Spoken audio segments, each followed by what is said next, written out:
মুক্তিযুদ্ধ থেকে এ পর্যন্ত 14 জন ব্যক্তিত্ব দেশ শাসন করেছেন। তাদের মধ্যে কেউ রাষ্ট্রপতি, কেউ প্রধানমন্ত্রী, কেউ আবার সামরিক আইন প্রশাসক হিসেবে দেশ শাসন করেছেন। সরকার পদ্ধতির পরিবর্তনের কারণে কেউ কেউ আবার কখনো রাষ্ট্রপতি, কখনো প্রধানমন্ত্রী হিসেবে দেশের নেতৃত্ব দিয়েছেন। মুক্তিযুদ্ধের সময় থেকে বর্তমান সময় পর্যন্ত দেশে দুবার রাষ্ট্রপতি শাসিত ও দুবার প্রধানমন্ত্রী শাসিত সরকার ব্যবস্থা প্রবর্তন করা হয়। এর বাইরে দুবার সামরিক আইন প্রশাসকের নেতৃত্বে দেশ পরিচালিত হয়। এছাড়া নির্বাচনকালীন অন্তর্বর্তী ব্যবস্থার অংশ হিসেবে 3 বার তত্ত্বাবধায়ক সরকার এবং 1 বার অস্থায়ী রাষ্ট্রপতির নেতৃত্বে দেশ পরিচালিত হয়। স্বাধীনতা 47 বছরের মধ্যে রাজনৈতিক দল হিসেবে এককভাবে আওয়ামী লীগ বেশি সময় ধরে দেশের নেতৃত্ব দিয়েছে। দেশের স্বাধীনতা যুদ্ধে নেতৃত্ব দানকারী দলটি 18 বছরের বেশি সময় ধরে ক্ষমতায় ছিল। বিএনপি দেশ শাসন করেছে 13 বছরের মতো, আর দল হিসেবে জাতীয় পার্টি 5 বছর দেশ শাসন করেছে। তবে দল গঠনের আগে ও পরে সব মিলিয়ে জাতীয় পার্টির প্রতিষ্ঠাতা হুসেইন মোহাম্মদ এরশাদ দেশ শাসন করেছেন প্রায় 9 বছর। ব্যক্তি হিসেবে সবচেয়ে বেশি সময় ধরে নেতৃত্বের রেকর্ড প্রধানমন্ত্রী শেখ হাসিনার। 3 টার্মের প্রধানমন্ত্রী শেখ হাসিনা বর্তমানে মেয়াদের 4 বছর সহ মোট 14 বছর দেশের নেতৃত্ব দিয়েছেন। সাবেক প্রধানমন্ত্রী খালেদা জিয়াও 3 টার্মে প্রধানমন্ত্রী হলেও তিনি দেশ চালিয়েছেন 10 বছর। একটি টার্মে তিনি মাত্র 1.5 মাসের মতো দায়িত্বে ছিলেন। স্বাধীনতা যুদ্ধে নেতৃত্ব দানকারী জাতির পিতা বঙ্গবন্ধু শেখ মুজিবুর রহমান রাষ্ট্রপতি ও প্রধানমন্ত্রী উভয় হিসেবেই দেশের নেতৃত্ব দিয়েছেন। স্বাধীনতার ঘোষণা দেওয়ার পরপরই 1971 সালের 25শে মার্চ মধ্যরাতে তার অবর্তমানে 10 এপ্রিল স্বাধীন বাংলাদেশের প্রথম সরকার গঠন করা হয়। মুজিবনগর সরকার নামে পরিচিত ওই সরকারের রাষ্ট্রপতি নির্বাচিত করা হয় বঙ্গবন্ধুকে। তবে তার অবর্তমানে সৈয়দ নজরুল ইসলামকে অস্থায়ী রাষ্ট্রপতির দায়িত্ব দেয়া হয়। স্বাধীনতার পর পাকিস্তানের বন্দিদশা থেকে দেশে ফিরে বঙ্গবন্ধু 12 জানুয়ারি রাষ্ট্রপতি পদ থেকে ইস্তফা দিয়ে ওই দিনই প্রধানমন্ত্রী হিসেবে দায়িত্ব গ্রহণ করেন। এই দায়িত্বে তিনি ছিলেন 1975 সালের 25শে জানুয়ারি পর্যন্ত। ওই দিনই বঙ্গবন্ধু রাষ্ট্রপতি হিসেবে দায়িত্ব নেন।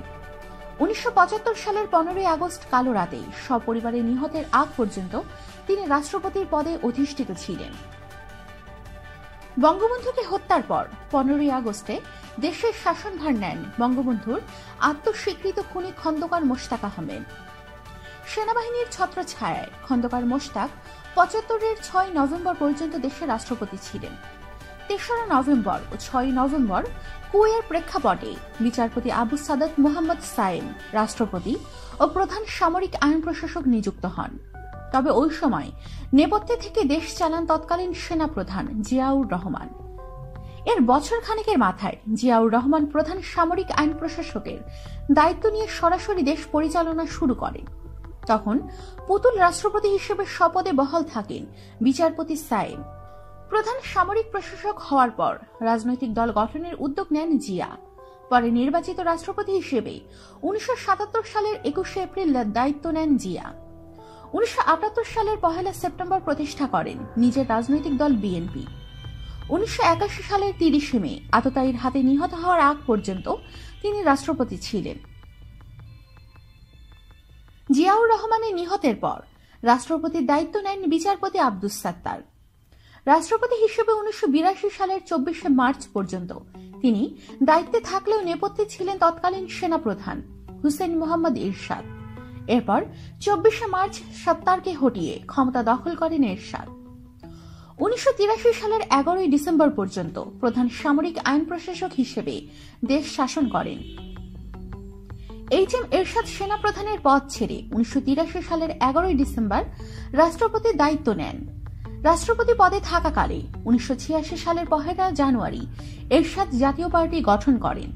ওই বছর নির্বাচনের মাধ্যমে নির্বাচিত রাষ্ট্রপতি হিসেবে দায়িত্ব নেন তিনি।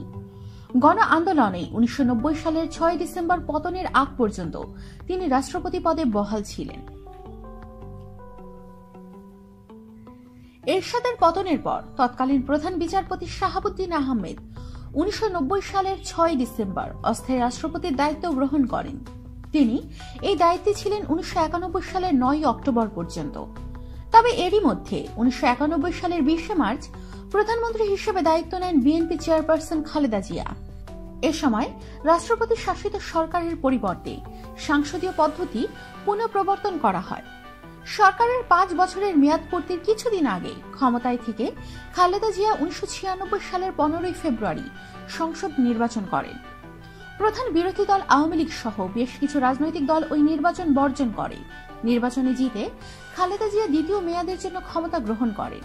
তবে আন্দোলনের মুখে সংবিধান সংশোধন করে তত্ত্বাবধায়ক সরকার ব্যবস্থার বিধান করে তত্ত্বাবধায়ক সরকারের প্রধান হিসেবে সাবেক প্রধান বিচারপতি হাবিবুর রহমানের হাতে 1996 সালের 30 মার্চ ক্ষমতা হস্তান্তর করে বিদায় নেন খালেদা জিয়া। বিচারপতি হাবিবুর রহমান সপ্তম সংসদ নির্বাচন অনুষ্ঠানের মাধ্যমে একই বছরের 23 জুন প্রধানমন্ত্রী শেখ হাসিনার হাতে ক্ষমতা হস্তান্তর করেন। সরকারের 5 বছর মেয়াদ পূর্তিতে প্রধানমন্ত্রী শেখ হাসিনা 2001 সালের 15 জুলাই ক্ষমতা তুলে দেন তত্ত্বাবধায়ক সরকারের প্রধান বিচারপতি লতিফুর রহমানের হাতে। অষ্টম সংসদ নির্বাচনে বিএনপি জয়ী হলে ওই বছরের 10 অক্টোবর খালেদা জিয়ার হাতে ক্ষমতা হস্তান্তর করেন সাবেক প্রধান বিচারপতি লতিফুর রহমান। খালেদা জিয়া টানা 5 বছর দেশ শাসন করে 2006 সালের 29 অক্টোবর তত্ত্বাবধায়ক সরকারের প্রধান হিসেবে রাষ্ট্রপতি ইয়াজউদ্দিনের হাতে ক্ষমতা হস্তান্তর করেন। তবে 111-এর প্রেক্ষাপটে ইয়াজউদ্দিন আহমেদ 2007 সালের 12 জানুয়ারি বাংলাদেশ ব্যাংকের সাবেক গভর্নর ডক্টর ফখরুদ্দিন আহমেদের কাছে তত্ত্বাবধায়ক সরকারের প্রধান দায়িত্ব হস্তান্তর করেন। ফখরুদ্দিন আহমেদ প্রায় 2 বছর ক্ষমতায় থাকেন।